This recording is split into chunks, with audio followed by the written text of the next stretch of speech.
Halo adik-adik, jumpa lagi bersama saya masih di sini di channel Kunci Jawaban. Pada video kali ini kita akan membahas buku Bupena jilid 6D tema 9 Menjelajah Angkasa Luar. Tapi sebelumnya terima kasih bagi adik-adik yang sudah subscribe channel ini dan terima kasih juga bagi adik-adik yang selalu melihat iklan-iklan, menonton iklan-iklan tanpa di skip. Semoga kalian sukses dalam belajarnya.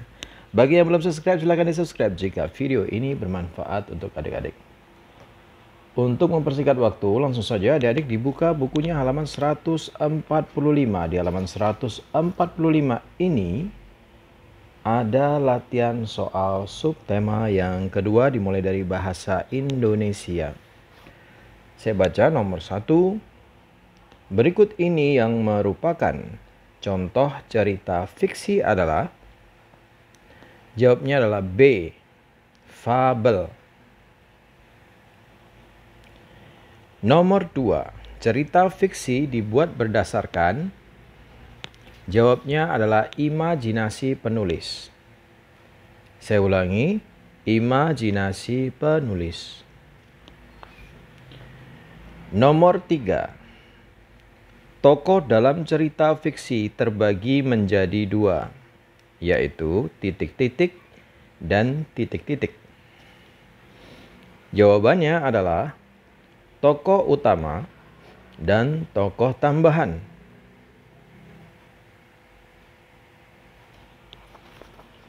Nomor 4. Bagaimana cara menentukan tokoh utama pada cerita fiksi? Jawabannya adalah dengan memerhatikan tokoh yang sering diceritakan dalam cerita tersebut.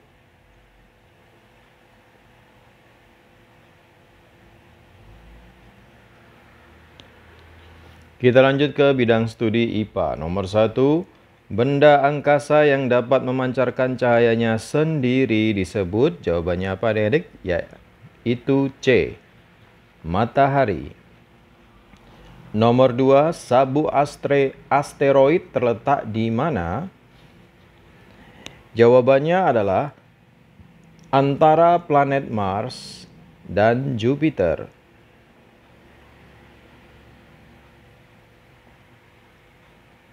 Kita lanjutkan ke nomor 3.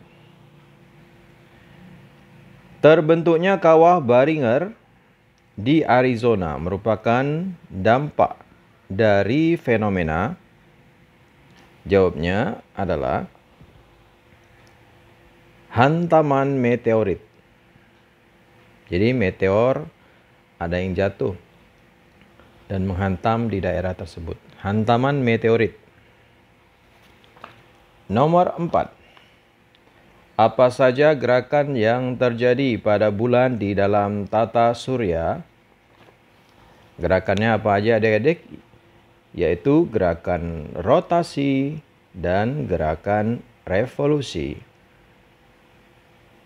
Rotasi itu berputar pada porosnya, kalau revolusi itu berputar mengelilingi bumi.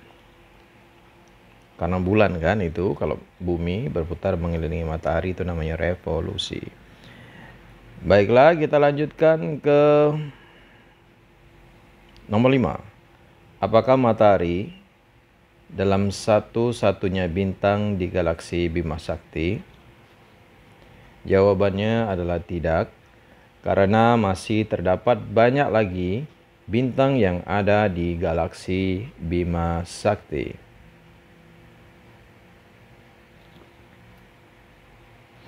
Kita lanjutkan ke SBDP. Nomor 1, tari kreasi daerah juga disebut sebagai tari modern karena, jawabannya adalah mengalami perkembangan inovasi dan gerakan tari.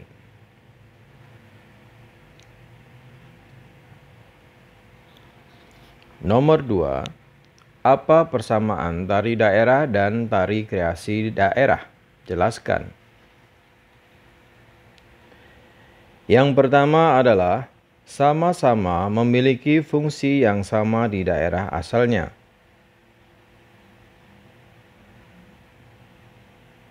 Yang kedua, sama-sama memiliki gerakan yang hampir sama dengan gerakan tari yang sudah ada.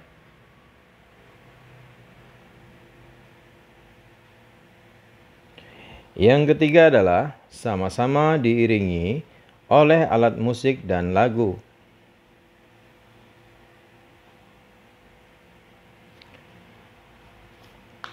Nomor 3. Jelaskan perbedaan antara tari daerah dan tari kreasi daerah. Mana tadi?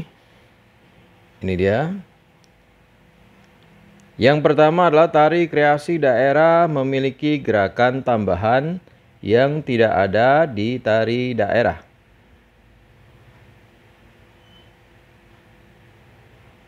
Perbedaan yang kedua adalah tari kreasi daerah menggunakan jenis alat musik yang berbeda dari tari daerah.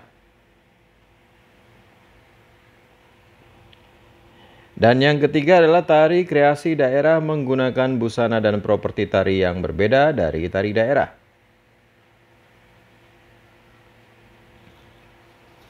Nomor 4. Bagaimana cara melestarikan tari kreasi daerah? Ada beberapa upayanya. Yang pertama adalah mendirikan sanggar tari kreasi daerah. Satu lagi, menampilkan seni tari kreasi daerah dalam suatu acara.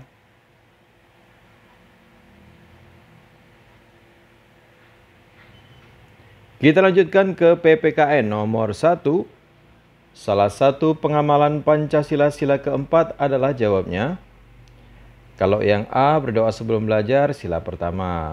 B, menghargai teman yang berbeda suku, sila kedua atau ketiga.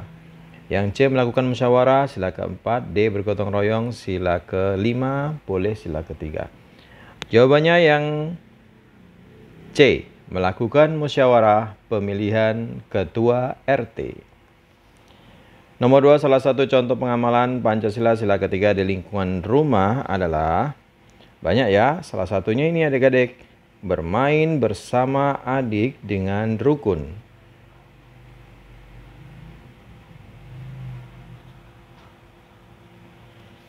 Kita lanjutkan yang nomor 3. Tulislah 3 sikap yang harus dilakukan ketika bermusyawarah. Yang pertama adalah saling menghargai dan menghormati perbedaan pendapat. Yang kedua adalah menerima hasil keputusan musyawarah. Yang ketiga, menjaga ketertiban selama musyawarah.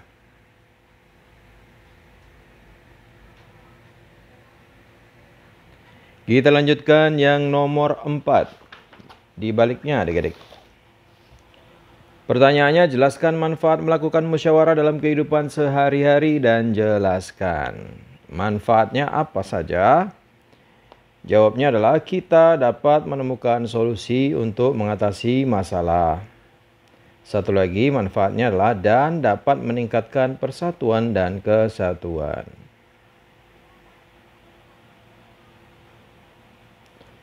Nomor 5. Jelaskan akibat yang dapat ditimbulkan jika sikap persatuan dan kesatuan diabaikan di lingkungan sekolah.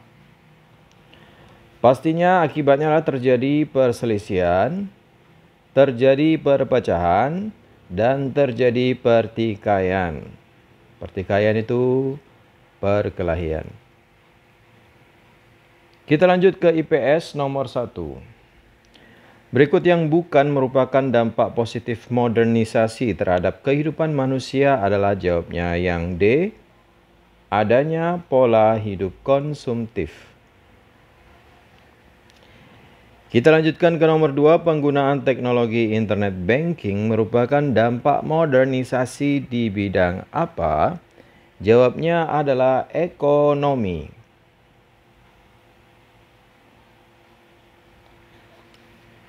Nomor 3.